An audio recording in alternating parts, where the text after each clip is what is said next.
আপনি মনে রাখবেন, ব্যবহার বংশের পরিচয়।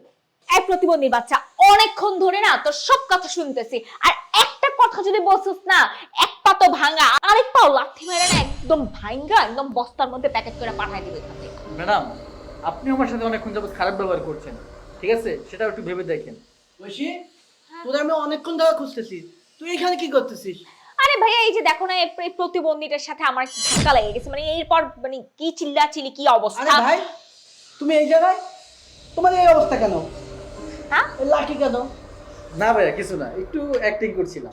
ভাইয়া, তুমি একে চিনো নাকি? আরে আস্তে কথা বল। তুই বুঝিস না এই তোর সঙ্গে বিয়ে ঠিক হয়েছে? হ্যাঁ, এর আগে বলবা না? ও ভাইয়া, এনে আপনার বোন হ্যাঁ, আমার বোন, ছোট বোন। খুব ভালো। এতক্ষণ আপনার বোনের খুব ভালো একটি রূপ দেখলাম, খুব ভালো একটি চেহারা দেখলাম। সে মানুষকে খুব রেসপেক্ট করতে জানে, সেটা দেখলাম। মানুষকে খুব সম্মান করতে জানে, সেটা দেখলাম।